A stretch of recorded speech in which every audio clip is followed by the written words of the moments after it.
Hello, everyone. Today is February 16th, and this is our last meeting, Buddha's Brain. And the topic for today is wisdom. Thank you for coming.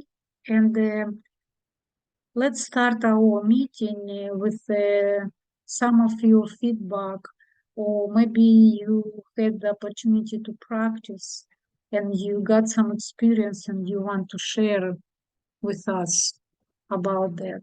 So let me briefly remind for all of us. So the first meeting, it was the causes of suffering. And we talked that we are not separate, that we want to maintain stability, we want to avoid threats, but it's actually impossible. And everything is connected, everything is keep changing. Just a reminder of it, it's already great, right?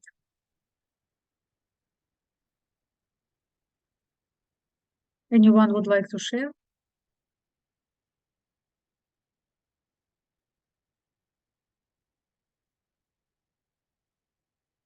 Just your thoughts, what you think, not necessarily from the book, just from your experience. What do you think? You can say, I disagree with it. I think it's not the real.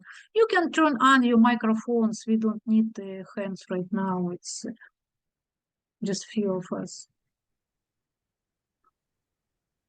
Excuse me, I was going to raise my hand, but I know it's a smaller group, but yeah, I agree with everything. I agree with everything that's connected. And I do believe that everything is changing, and that's why we have to be adaptable beings. We have to be adaptable beings because everything in life is change. That's the one thing you can count on is change is permanent. And, flexibility, adaptability, and all those higher level vibrational traits that, of course, some of us may struggle with, but it's good to have it highlighted on this PowerPoint slide. Thank you. Yes, thank you. Is this related to suffering, was it? Yes, this is just will be a few slides to repeat. I found that chapter 1, the causes of sufferings, and chapter 4 are the main chapters. They are, to me, was a big revelation and big wisdom. So while, of course, I like the second chapter, happiness, and third chapter, love, however, the biggest impact, it was the first chapter and the fourth. So can you share? Discuss everything is connected, but and I don't remember what that conversation was, although I'm still a little bit sketchy or doubtful about that statement. The other two are, perfectly understandable, but everything connected is a bit strange to me. Absolutely. And I can tell you, for me, for a long time, it was absolutely the same. And it's not that I've heard it many, many times and I started to believe, but if we will think, how did we appear? We appear here as an evolution, and we didn't fall from the sky. We are evolution and we came from nature. And how these authors are telling me that we basically came from the dust of explosion of planets. How before millions, billions of years ago, only hydrogen, I think it was, if I correctly believe, were here, and then it's become enough to explode. And no, so I don't want to go into those details. But we just remember a couple of millions years ago where we were. We came from nature. And if we got our conscious, if we got our awareness, we right away separated ourselves. But what we are eating, whatever we are eating is coming from nature. Others were telling that to lift the cup with water, we need light and we need food, and food are coming through us. So we are all interconnected. It's very light explanation, and it's explanation from the scientist point of view, and it's explanation from material point of view. In spirituality, it's the main point as what we are learning. Thank you. Well, Katy B, please say.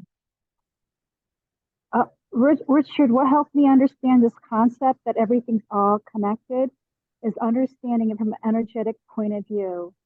And, you know, most of us, unless we're clairvoyant, we don't have that, we're not able to see the energy cords and lines between every human being, between every living thing.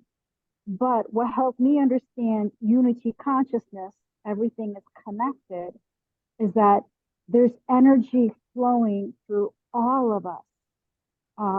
And what I said, but it's invisible. It's invisible by the naked eye, unless you have a psychic eye that's open, a third eye that's open.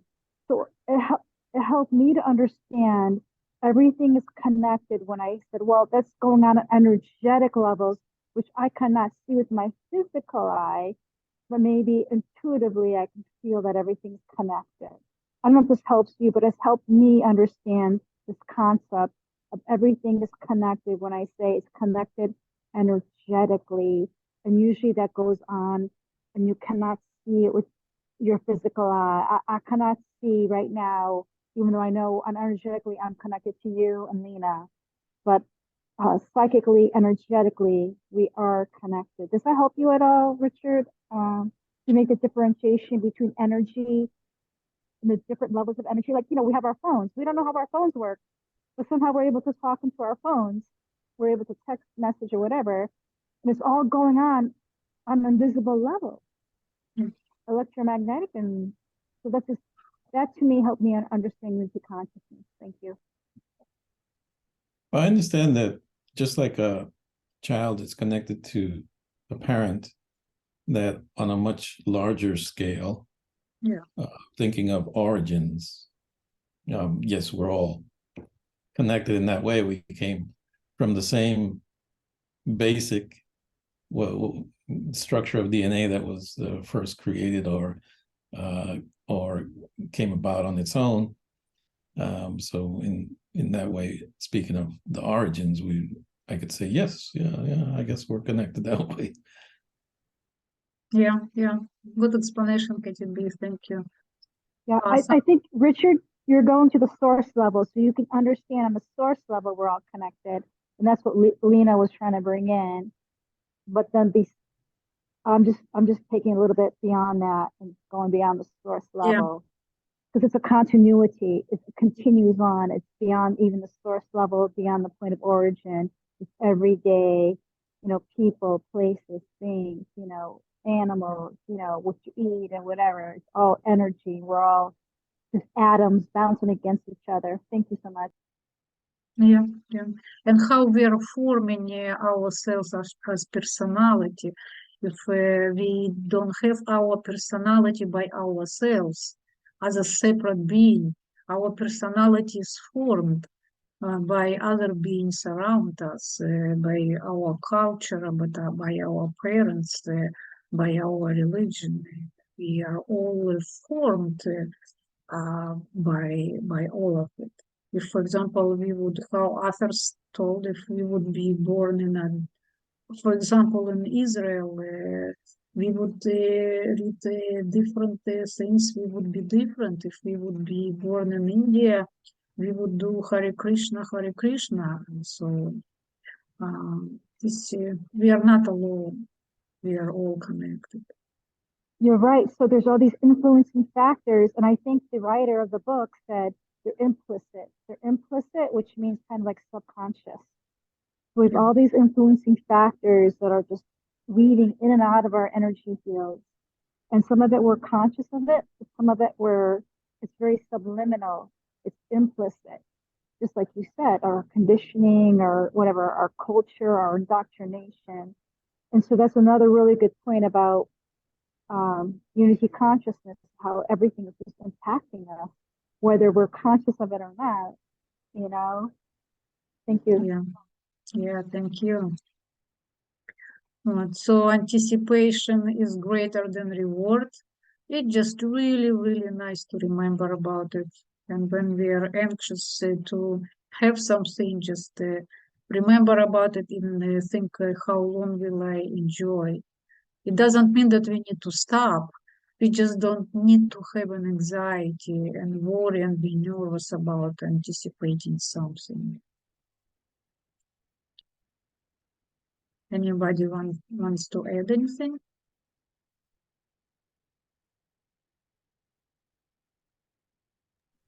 I think that was in Seven Habits too, right? That was a principle in Seven Habits. About anticipation, no. He kind of didn't talk about it. At least I don't remember. He was talking about imagination a lot, but it's not exactly anticipation. Okay, I could have gotten that wrong. Yeah, that's okay. That's okay. But now whenever I have a goal, I'm very careful because I'm like, you know what? The goal might not be what you think it's going to be once you get there. So enjoy the journey along the way. Right, right. But you're right, Covey said in the habit too, that you need to see where you're going. So this is what I remember the most close. Personally, I like this. So we need to remember that the brain is drawn to bad news, that our brain is building negativity bias. This is why all news are so negative. 75, 80% are good in the earth, but we don't see it. We see only bad news. And I caught myself personally in many movies, which are he said, I answer, he said, I said, he said, I said. What if he will said something else? He said, I said, it was, I caught myself and now I'm kind of able to do that. I was thinking that the reason the brain is our or saving us in respect to danger and keeping us alive, it's its main function. Whether it is to operate the heart, the brain, cause us to run adrenaline and so forth, that because of that, it continues to look for threats, and maybe why it concentrates on negative things. Totally bingo, Richard. It was great adding. I was just going to add that maybe just to bring it on to the a real life plane, that maybe including myself, or so I throw myself in there, that sometimes we do this own thing in our day-to-day life with work, our relationships, and we tend to focus on our partner's low vibrational attributes. And we're like, oh my God, my partner or my wife or my spouse does this, that. And we forget to have gratitude and remember their other beautiful aspects. And so I'm guilty as charged. That's why I share it, even with work. Like, oh my God, I can't believe my boss is giving me so much work and whatever, and I have a tight deadline. But then I don't acknowledge. I acknowledge that, but I don't acknowledge. Well, he's a good employer. I have a nice work environment. All the positives. Yeah, absolutely. No, it comes from training. We weren't taught to do that. And so you're doing fantastic.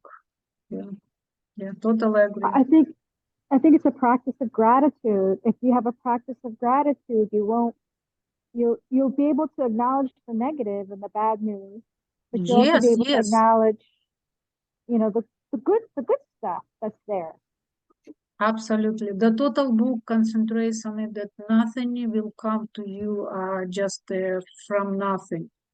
Our brain is built in negativity bias in order for us to survive. It's only what brain is doing for us. It's only what brain is concerning. Brain never seen sunset. Our brain never seen sunrise. Our brain never smell a smell of roses. Our brain is just calculating how to keep us survive. Our brain calculating our breathing pattern, our digestion, our growth. So we just need to be more conscious, more aware of just pure physiology of our brain, and consciously and actively work because we are much more than our brain. Right now, brain is ruling us. So it would be nice when we will rule our brain. Beautiful, thank you guys. The first and the second dart, I also like it a lot, that some physical discomfort is unavoidable and some mental discomfort is unavoidable too. So we just need to accept and work on it. But we try to avoid any physical discomfort. We try to avoid any mental discomfort. It's impossible. Work on it, but don't exaggerate it and don't go alone for it, because when we are throwing second darts, it's all 4 a.m. and we're going days and weeks and months. Some people going years and years about something. So we're just hurting ourselves, right? Did Covey call this a stimulus and response?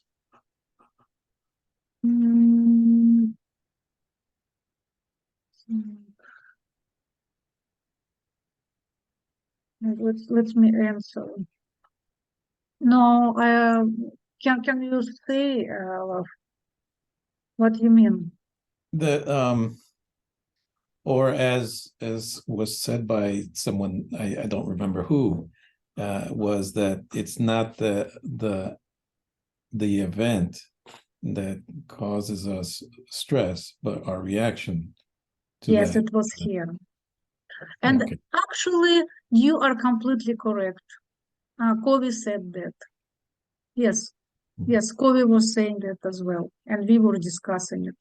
Great memory, great memory.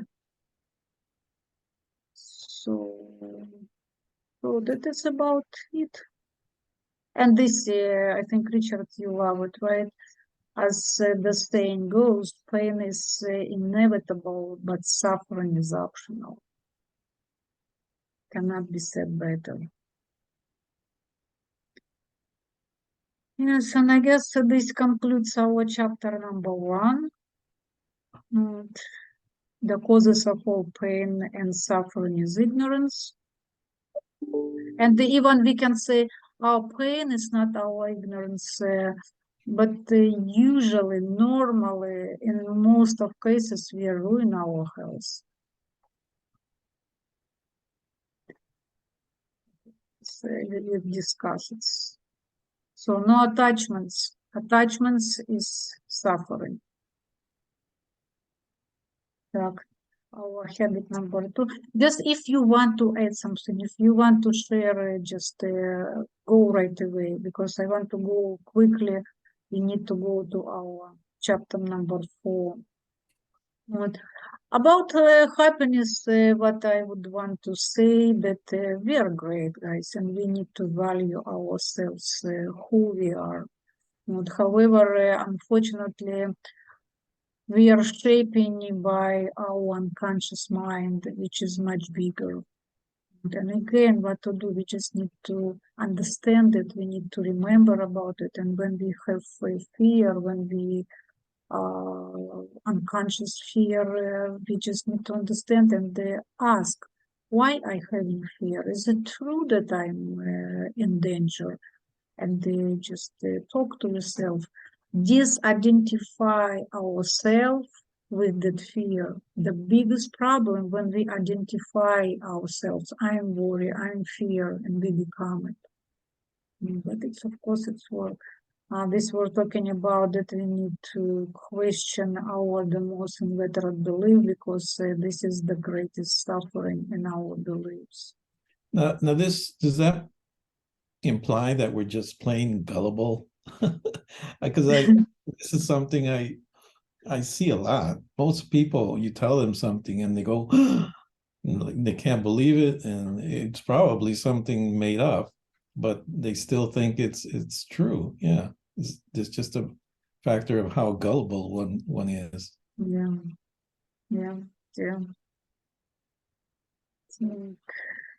So guys, the one important thing, we don't need to suppress anything.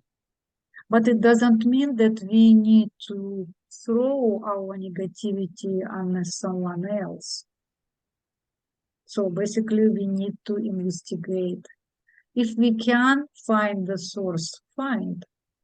If we can find the source is not necessarily will cure the result which we want. So if we can find the source, it's okay. Just see what we can do right now. Set up your steps to solve the situation.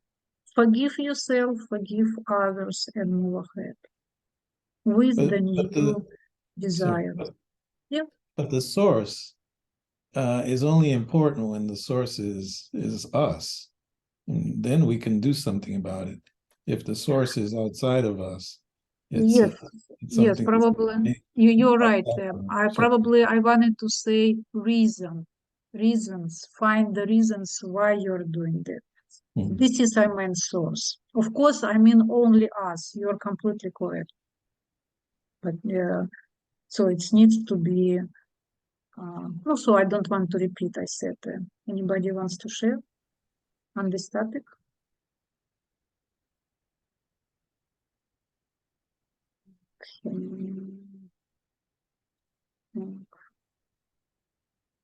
I was just going to say that I think what you're saying, Lena, is very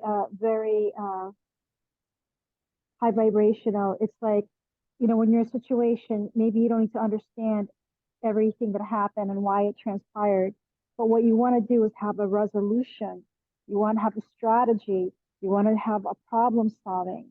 So sometimes you don't need to go back to day one. You just need to, come up with an, problem solving strategy. Yeah, that's beautiful said. So empathy is really, really, really important, because it's actually, but how to start empathy? Empathy, we need to start from ourselves. If we don't have bread, we cannot share a bread, right? I keep telling it, but it's so powerful to me. So if you don't love yourself, if you pardon yourself, it's exactly what you will share with people. And further we will go to self-compassion. So it's not anything even close to egoistical wish to be self-compassion. It's the first step to be compassionate to other people. It's impossible, if you are not compassionate to yourself, to be compassionate to somebody else.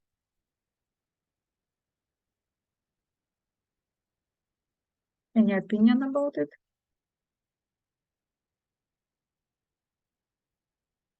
And this is the steps how to do that. I personally don't follow that. While it's good, I like meditation.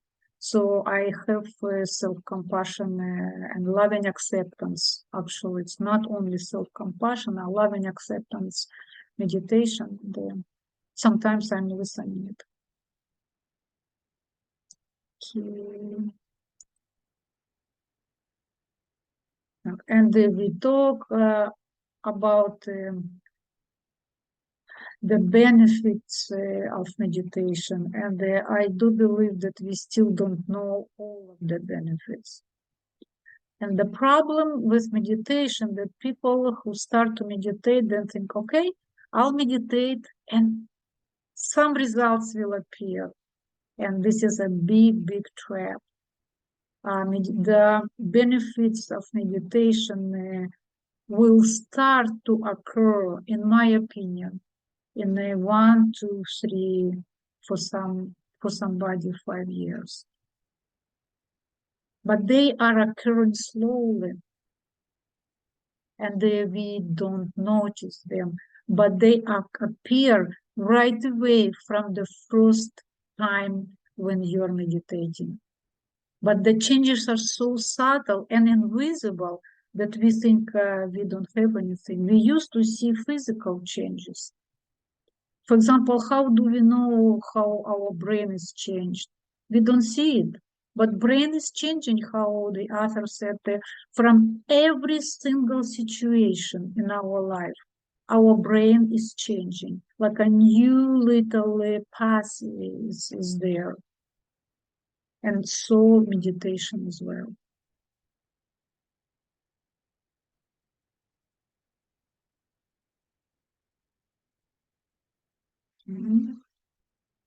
This I personally love it very much. No, we talk a lot about it, that it's everything is what we think.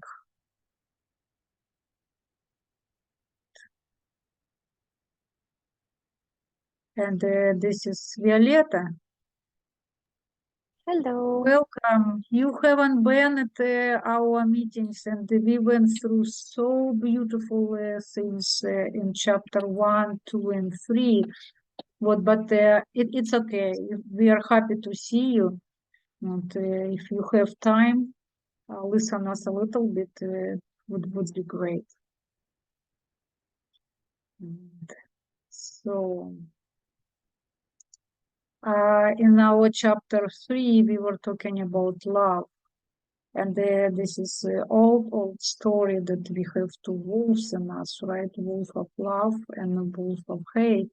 And it's depends which wolf we are feeding. So what is telling me exactly that we cannot remove unwanted habits from us.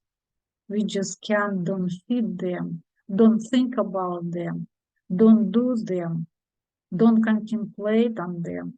Just forget about them, just push away them and just actively think about something else. And this is how we can train our brain.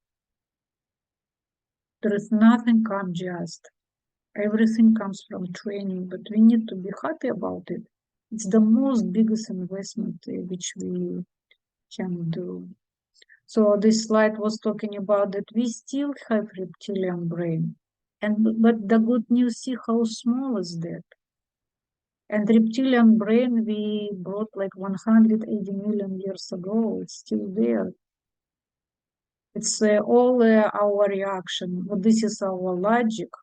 But this is why we are running quickly right away if something happens. Why we are shouting right away. Why we are scared right away. Why we are having a flight and fight effect. It's all in reptilian brain. Mammal brain is a little bit bigger because it's like 80 million years ago. But here it's hunter-gatherer. So, and right now this is our new brain, which we just started to learn self-control, focus. We just started. We are babies. Compare 100 million years ago, we are doing that for probably, I don't know, 5, 10, 20,000 years.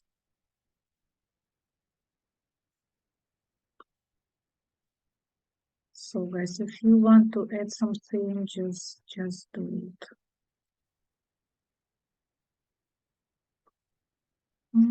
So, and our wisdom. So how I told that I didn't feel well today, and if you will be so kind, I redid my presentation instead of talking to me much. We will read, okay, all of us.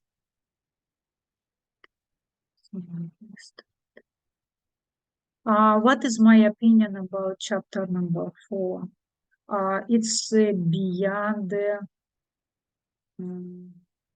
most of people what they're sharing. I was surprised how highly spiritual is this. And this is talking scientists. So very soon, I completely believe that very soon our science finally will turn towards spirituality. Right now, we are going in a different opposite directions. But when we will unite, we will have tremendous benefit. Do I have a volunteer to read? Sure, I'll read it. Thank you. We hear the word mindful more and more these days. What does it actually mean? Being mindful simply means having good control over your attention. You can place your attention wherever you want, and it stays there. When you want to shift it to something else, you can. When your attention is steady, so is your mind, not rattled or hijacked, but by whatever pops into awareness, but stably present, grounded, and unshakable. Attention is like a spotlight, and what it illuminates streams into your mind and shapes your brain. Consequently, developing greater control over your attention is perhaps the most single powerful way to reshape your brain and thus your mind. You can train and strengthen your attention just like any other mental ability. With practice, concentration naturally deepens. Your mind becomes steadier, and then we can bring this stability and focus to other types of everyday activities. Thank you.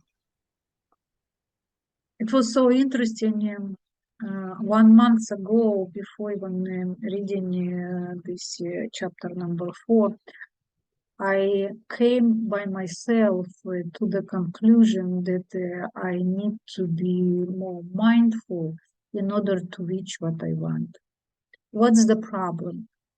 That we want to reach something. Doesn't matter. It's a physical, mental goal. And especially with the mental goal, we just keep forgetting. And also I want to add, who is geniuses? Geniuses is people with pure concentration on one object, on one point, on one goal, on what of point of your interest. So everyone here and or there can be a genius. But we cannot concentrate, and this is only one difference between us and any geniuses. I'm correctly pronounced genius. Genius, right? So if we improve our mindfulness, we can reach anything in this life. And so I set up a meetup, the Miracle of Mindfulness, but Thich Nhat Hanh, fantastic Vietnamese monk. But unfortunately, kind of people weren't interested in it, and I just yesterday I canceled it. It was like 3 people who signed up, so it's okay. I will read by myself. I actually post this if you would like. Please, I think we will look at it later. I post this book on the slide. Anybody would like to share? Yes, Richard. Well, as far as this whole slide goes, the one thing that catches my attention is at the very end, the last line says stability and focus. So focus is an important word for me, and I find that when you wander, or the mind wanders, or the brain wanders into negative things, you create more of those negative things. Like, for example, I've been dealing in some business issues now, and when you have like adversarial situation between two people like this, it's easy to imagine what the other person is intending to do, and get upset about that, maybe even create the situation that you didn't want. So my goal and my approach is to just try to eliminate those negative thoughts about the other person and continue forward as if everything is positive. And in the end, what I find is that none of those negative things that I was thinking were actually true. There is some power to eliminating negative ideas, because it does allow you to focus more on what you really want to do. Thank you. Beautiful, Eddie. And you listed a couple of techniques what you're using, and this book is a Claudius of probably 20-25 techniques they are offering. So would it be great to add to what you do already a couple more techniques and the benefit? And what I would like to add that mindfulness is so important that if you will remember just from chapter 4, wisdom, that how mindfulness is important, and start to search on your own and implement into your life, it completely enough. So big is that. Yes, Katy B. Katy B? Thank you. I like what Richard said, because he used the word wander, and I do feel like that's probably an aspect of our minds. Our minds do wander, and our minds do get distracted very easily, probably for many people. And so I just feel like to be mindful, it requires a lot of, maybe I shouldn't use the word a lot, but it requires like inner mental strength. And usually if we're used to our minds bouncing around, bopping around, but I know it's a discipline, and I believe you can get there for sure, but I'm just making that observation. Thank you. Yes, absolutely beautiful. Так, what is next slide? This is 2 minutes movie, and I was really surprised how wonderful is that. So why mindfulness is a superpower?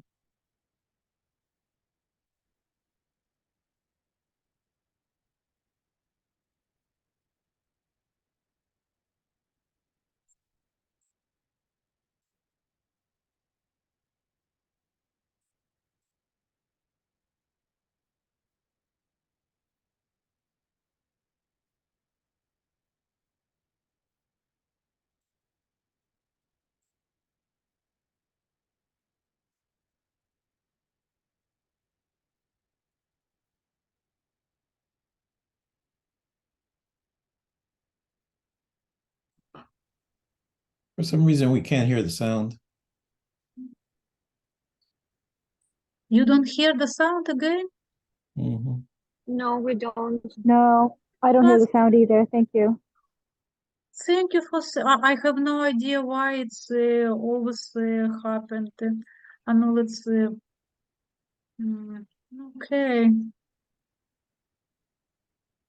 How's about what do you see right now? The animation is See still there. everything, but Say it again. we see everything but the sound. But no sound, right? Okay. Then we will skip it. It's a pity. Very good movie. Just 2 minutes, and they explained very well the mindfulness, how is it superpower. Okay, we will skip it. But this is kind Maybe of you my can send us the favorite. link in WhatsApp. Mhm. I'm sorry. Okay, good idea. Great idea. Thank you, Violeta. I was going to say this is my favorite example that I often think about Exactly. when Can you read? Was it subtitles? yes, we can read, yeah. No, it's let's finish it then. Так, I think we were here, right? No, I don't see subtitles. No, I don't see subtitles. Okay, I'll send the link. Yes, I would suggest to watch 2 minutes beautiful movie. They explaining what does mean mindfulness.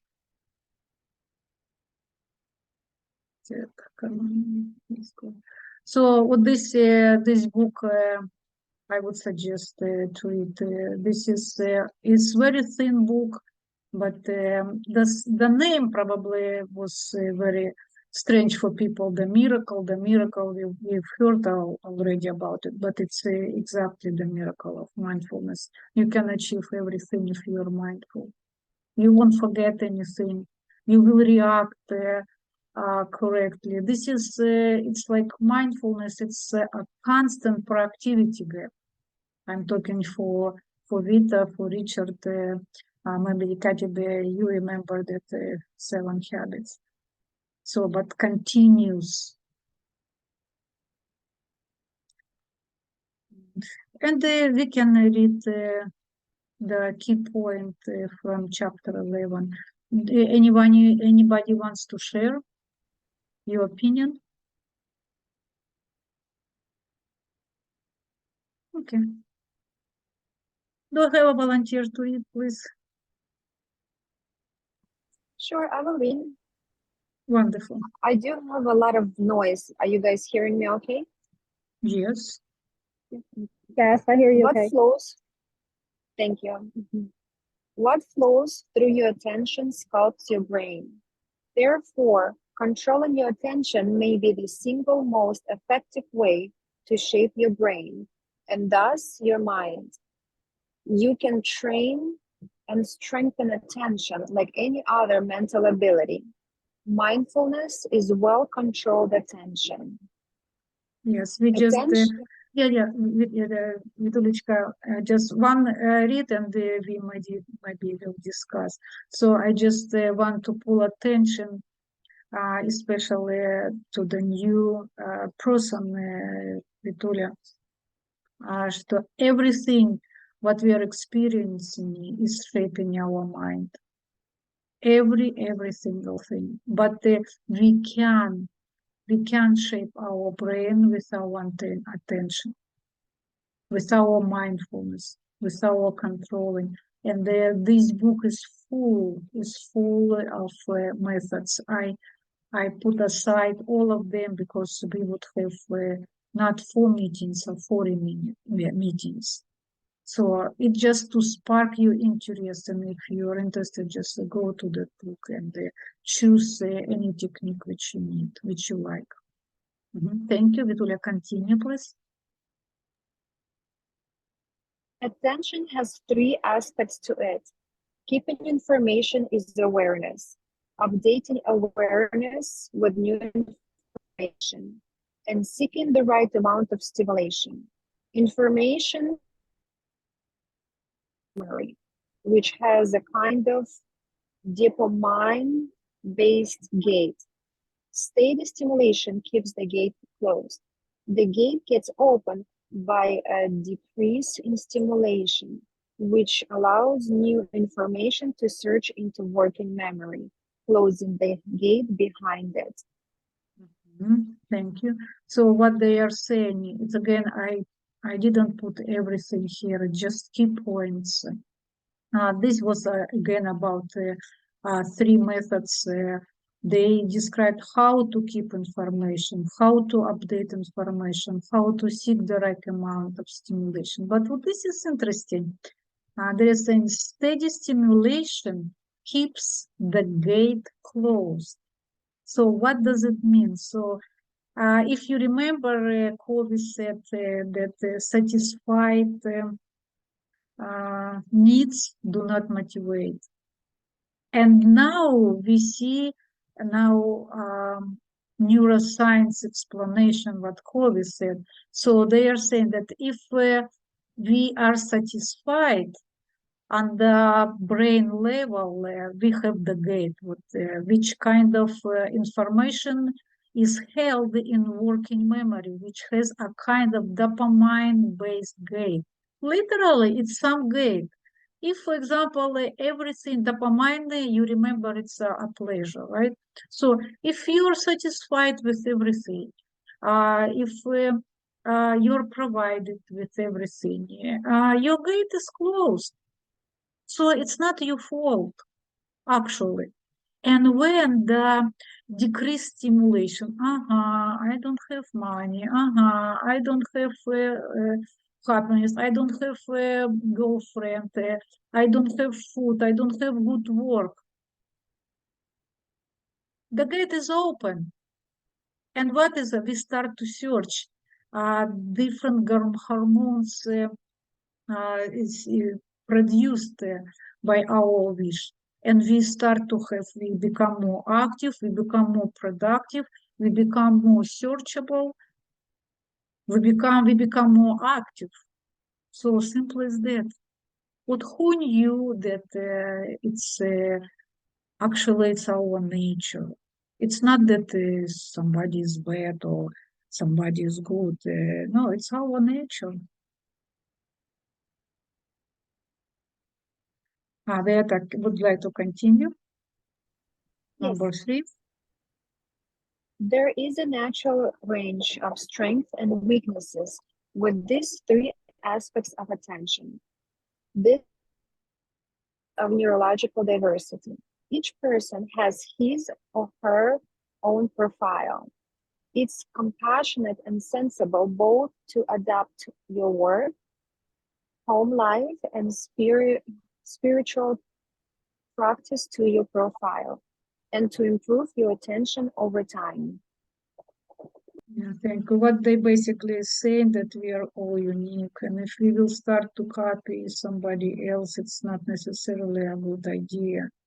We need to look around and find where we are comfortable with. What is our duty? What is our goal? And go toward it. It's so important. Yes, especially when we are giving our children the way to life, so we need to pay close attention what are their strengths, what they want, and work on it.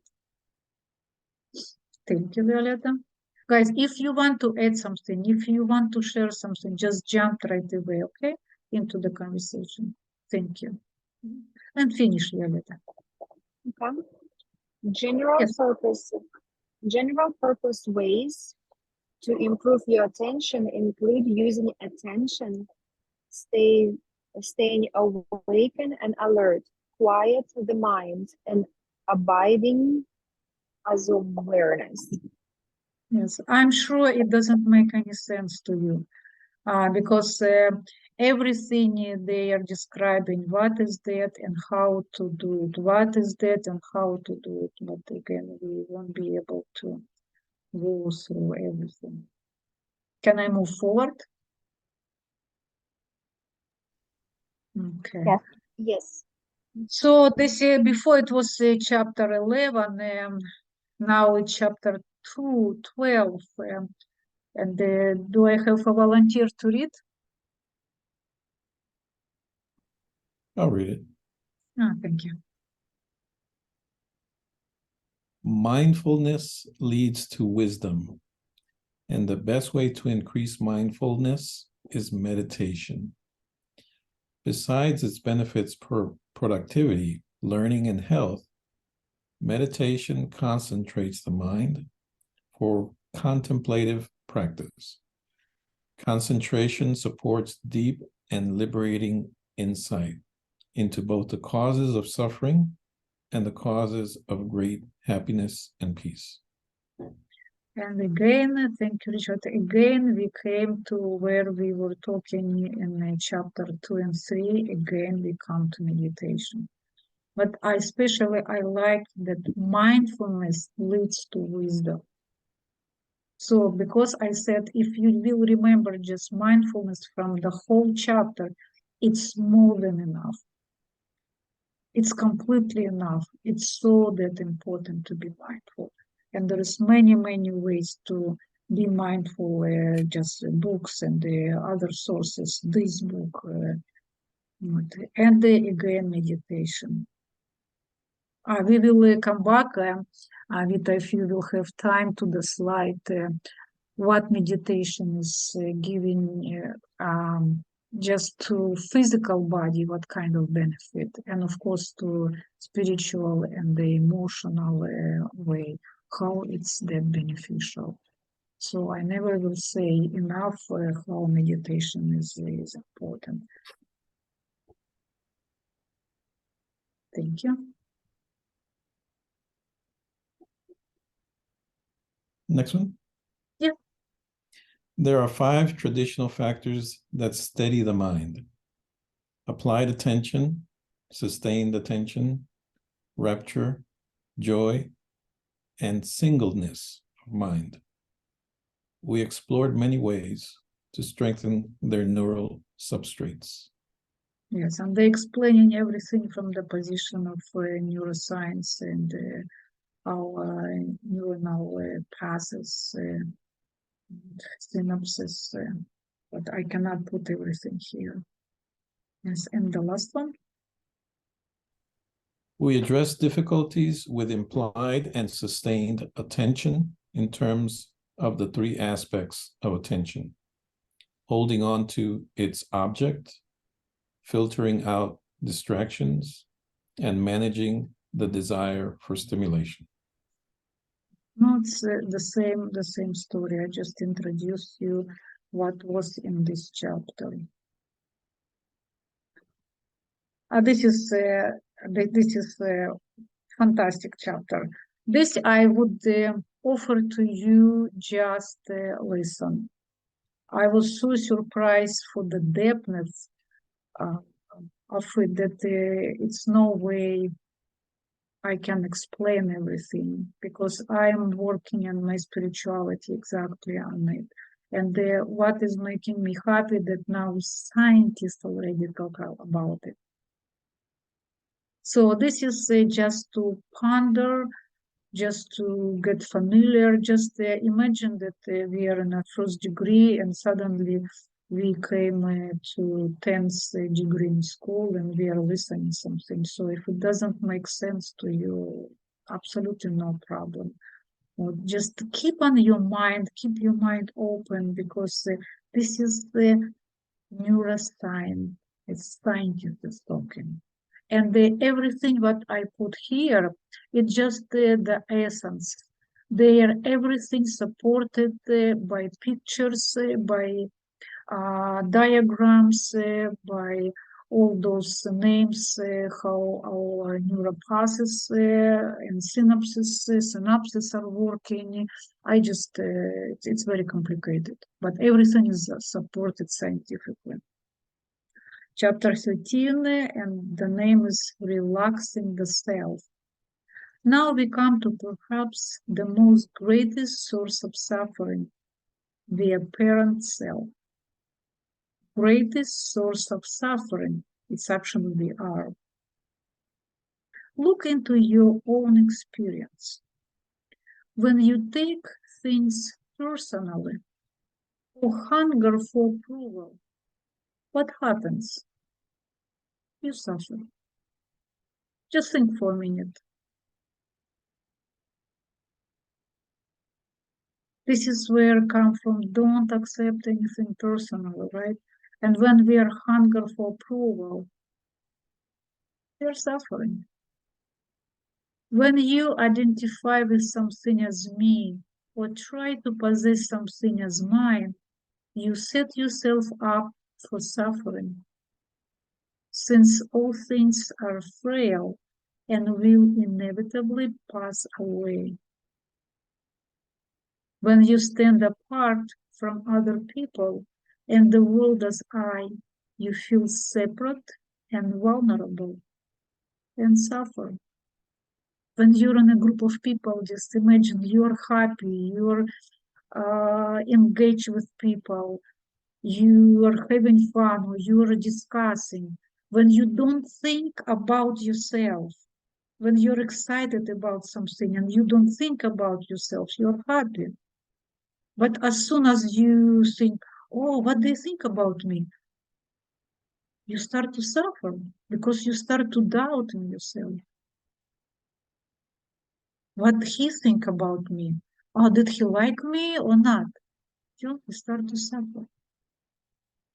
On the other hand, when you relax, the subtle sense of construction at the very nape of me, when you are immersed in the flow of life, rather than standing apart from it, when ego and egoism fade into the background, then you feel more peaceful and fulfilled. So it doesn't tell that we need to only forget about ourselves and only think about people. No, they are saying that we need to emerge in the flow and stop to think about ourselves so much. We actually think about ourselves so much. It's so much exaggerated. What we are thinking, whatever we are appearing in some place, everybody stop doing and just looking at us. Or even we don't see that looking at, they are talking about us. This is why we are worried when we are going to some place.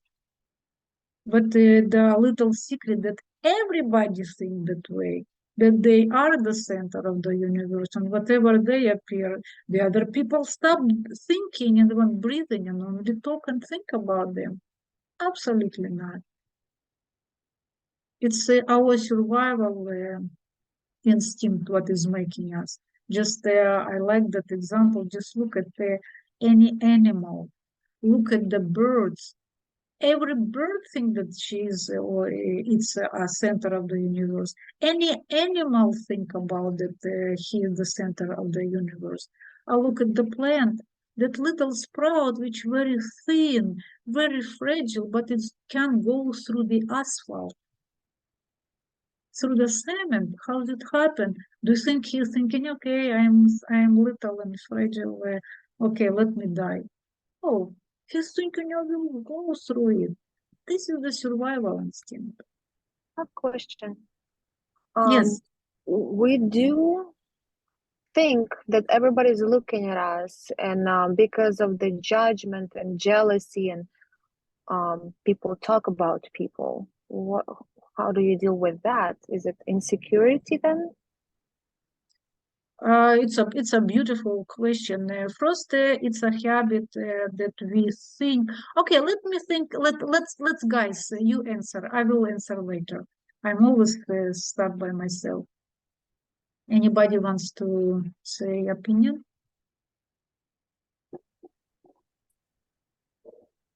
Maybe, like you said, that we think we're the center of the universe, and therefore other people must be looking at us or talking about us, and therefore we end up caring about that. Beautiful answer. I love it. I love it.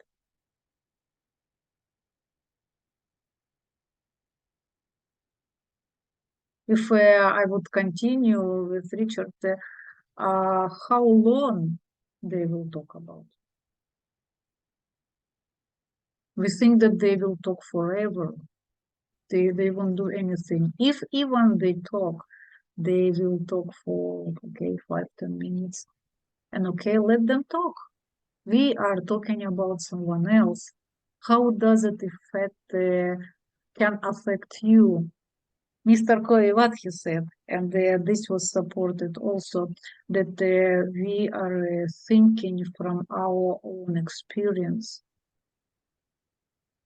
And it can be completely not relate to you. For example, because it's Buddha's brain, and Buddha is here like a main hero, not main hero, but participating in our meeting. he was, when he was a king, he was the most passionate, kind, and honest person. One of the most, at least at that age, time. And still, whatever he was doing, many people interpreted his action completely different. Like he wanted only good, and the people who were envy to him, they were thinking that he's doing despite of them. People who hate them, they think that he wants to make bad to them. People who was indifferent to them, they didn't understand him. And only few people understood the real reason why he did that.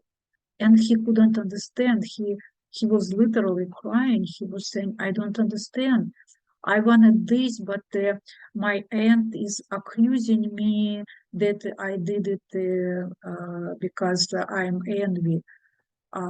My friend accused me for that because they think that I'm doing that hurt him.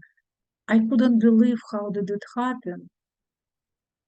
So everybody will judge, for example, me as much close as who they are. And how can it bother me? I just need to know who I am. And accept, actually, you judge, okay, it's your problem. I know that I didn't do anything bad. Okay, yes, Katibe? Yes, I almost think that this could be, this chapter could be relaxing the self, or it could be called self-love. And it's just what you said, Lena. When you love yourself, you don't need approval from other people. Yeah. You're not looking for validation from other people. So if they're judging you, but you love yourself and you know who you are, then you're not going to internalize it. Having said that, however, we had this conversation earlier where sometimes people do give us constructive feedback for our inner growth.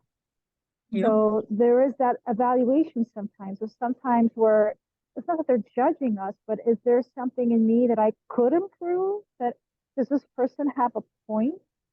And if you can say that with self-love and without coming down hard on yourself with guilt or shame, or I think, it's a fine line. But nevertheless, I feel like if you can hold that line, you love yourself, someone judges you, but you can say, okay, let me take a look at this objectively with mindfulness, and let me say, do they have a point?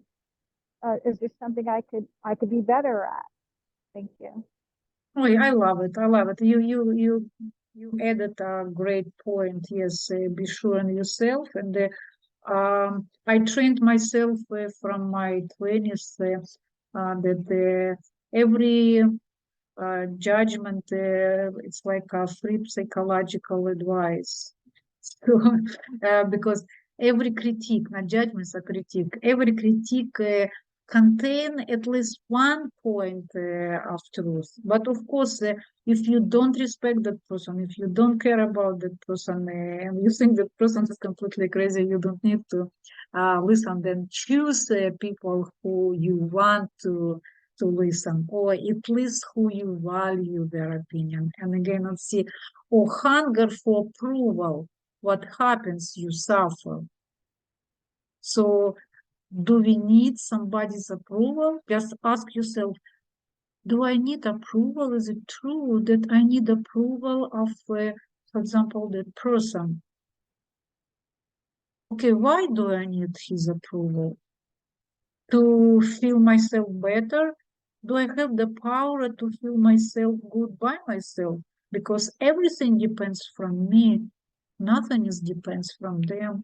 Tomorrow the other person will come and he or she will judge us differently. Can we satisfy all of them? Richard, please. Well, it also says that to stand apart from other people and the world, I guess you view it as I, then you feel separate and vulnerable. and suffer. Yeah. So that's one suggestion on that. But I would also ask your opinion on the difference between approval and acceptance. Thank you. Anybody wants to jump?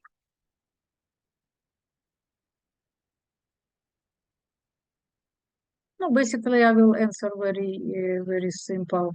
Approval is going from someone. Acceptance is going from you.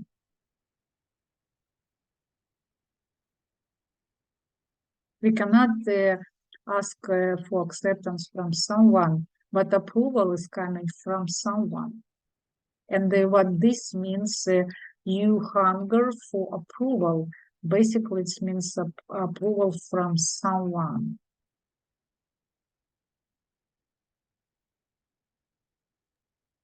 Interesting. Okay. Yeah. You're saying Thank something? you, Dan. Okay. What? I like to answer for acceptance and approval. Awesome. Awesome. Thank you. So paradoxically, the less your eye is here, the happier you are. Or as both Buddhist monks and inmates on death row sometimes say, no self, no problem. No, it's completely advanced. We cannot do that, but just introduction of on Buddhist wisdom.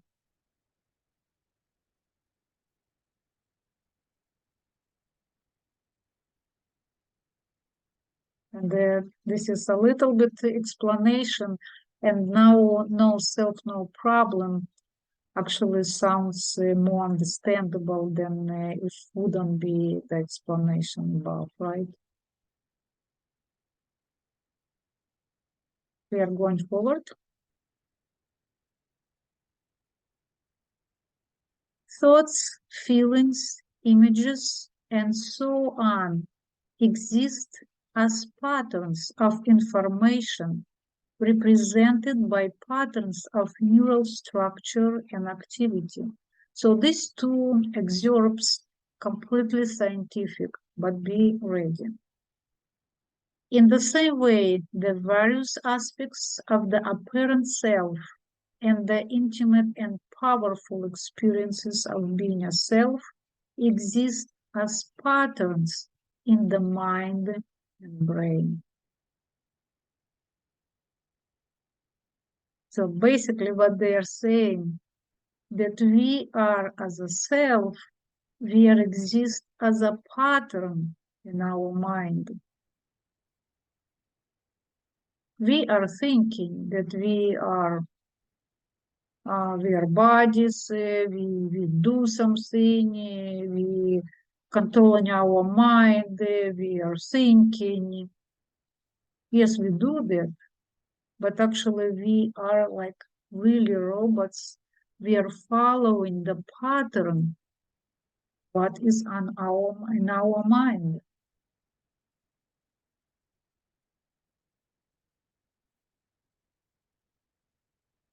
In sum, from a neurological standpoint, the everyday feeling of being a unified self is an utter illusion.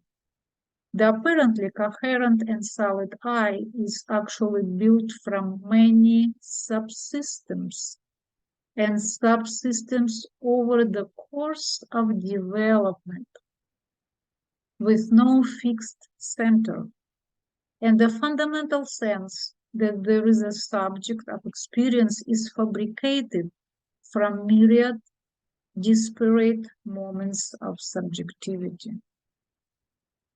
So it's said that we can say, where is the pattern came from? From the course of development.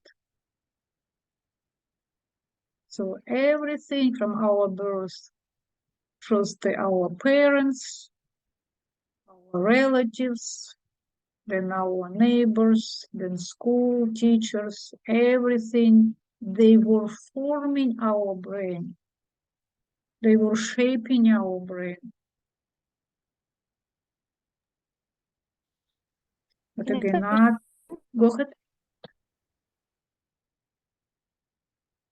You said following our brain. You're skipping.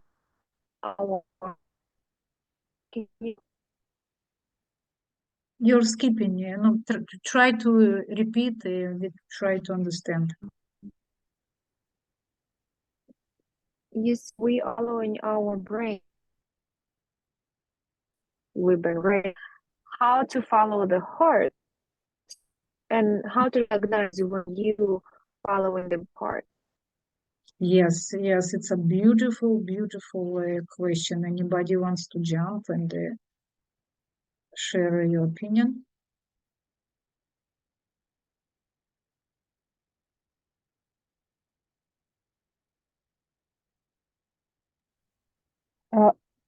If I could, please, thank you.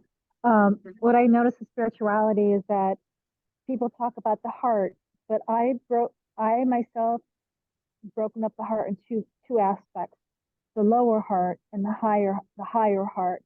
The lower heart contains all the unhealed emotional wounds from childhood, all the disappointments, all the grief, abandonment, neglect, whatever word you want to use.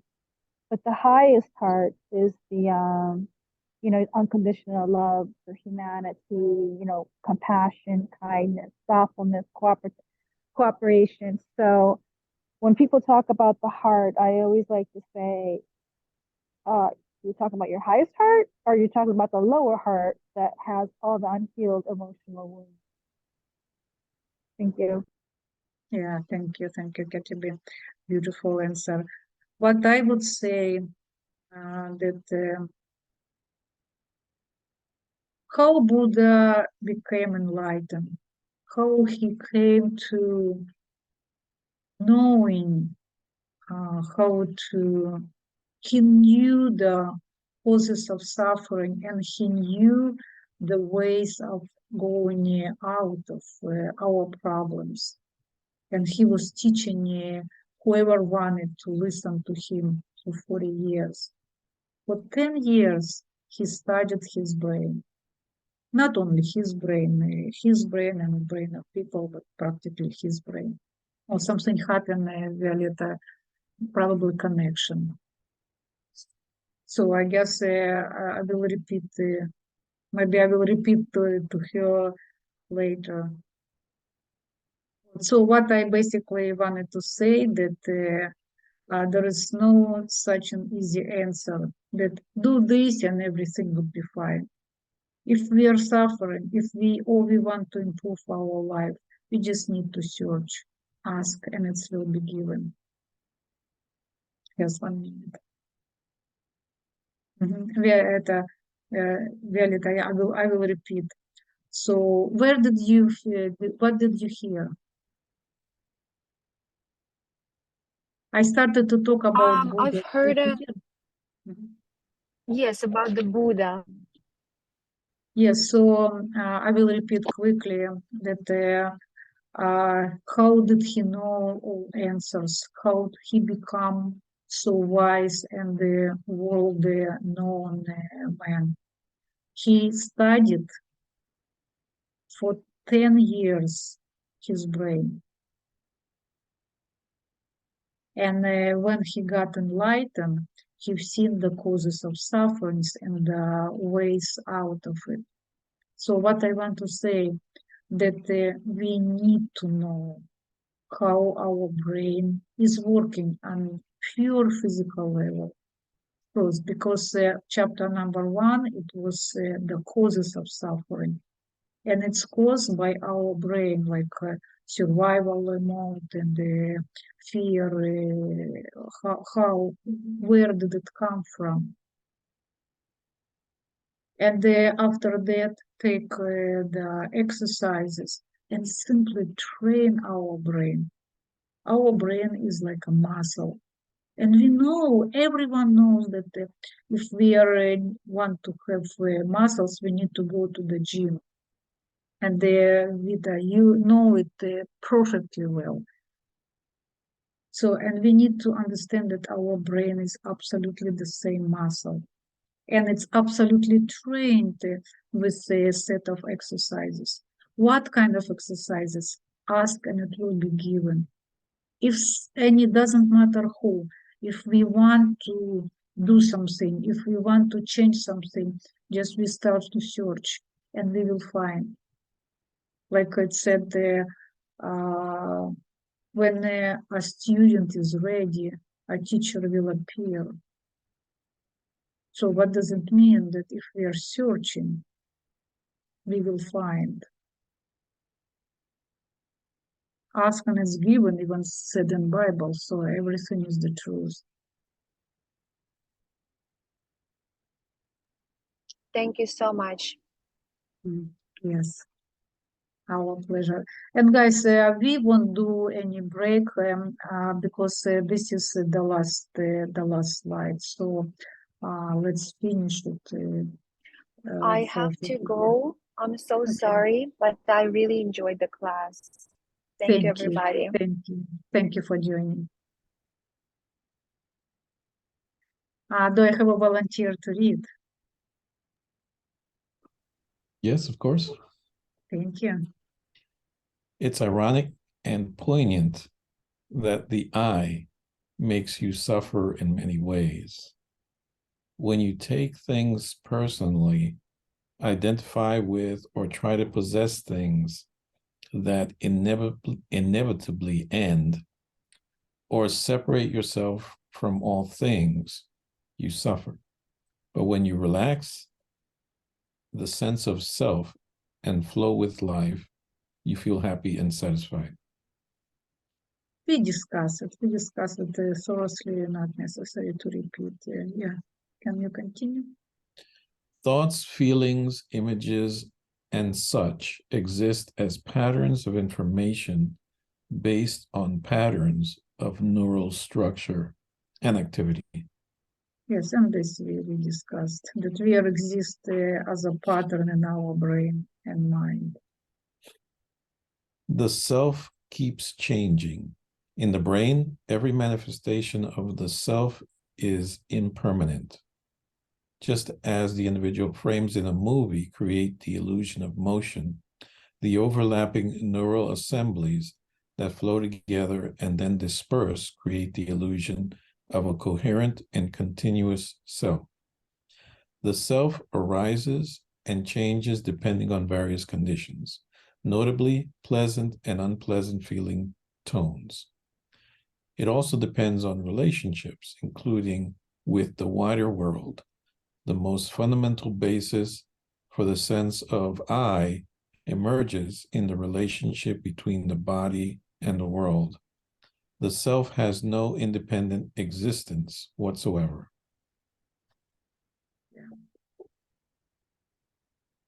This is supporting the first chapter. Then we think that we are independent. And again, guys, you can't imagine how many I put aside.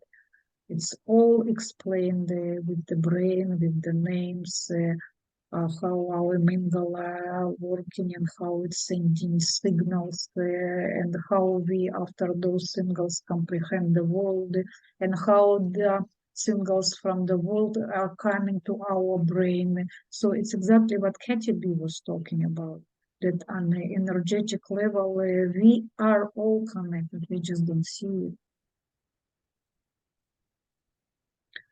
Yeah, thank you, Richard. Continue, can you?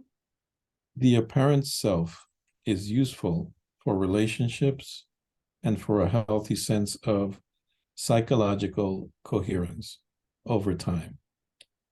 Humans have a sense of self because it served vital survival functions during our evolution. The point is to see through the self and let it relax and disperse. Yes, again, we talk already about it. That it doesn't mean that we need to forget about ourselves or deny ourselves. No, it's absolutely important. The point just understand it and relax and enjoy our life.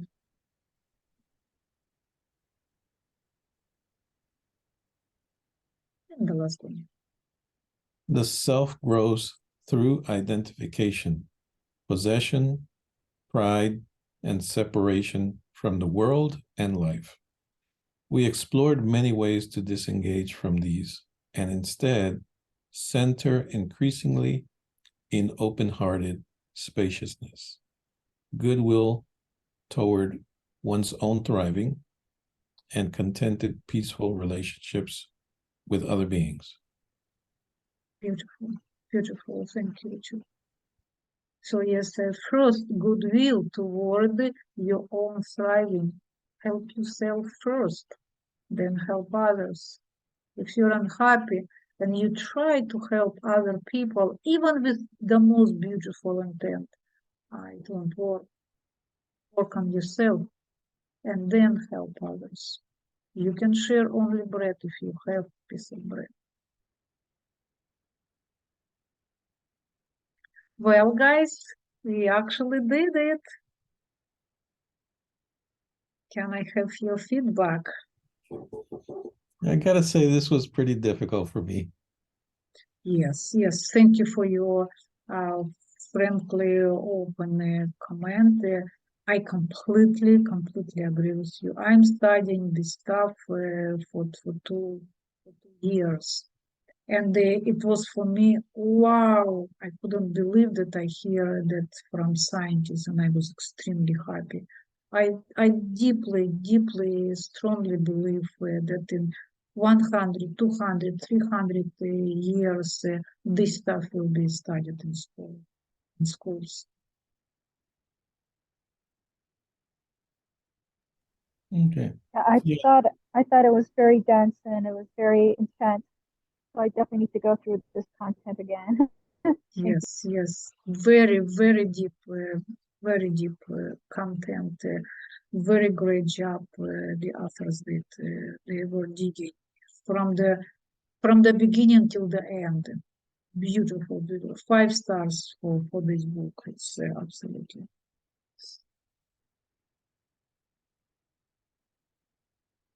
Well, guys, I hope you enjoyed. I enjoyed your company and this book tremendously. So far, we finished, but definitely I look forward to see you in the future meetings. Thank you so much. Thank you, everyone. Thank Great you. job, Thank you, Lena. Katerina. Thank you, Richard. Thank you. Bye-bye.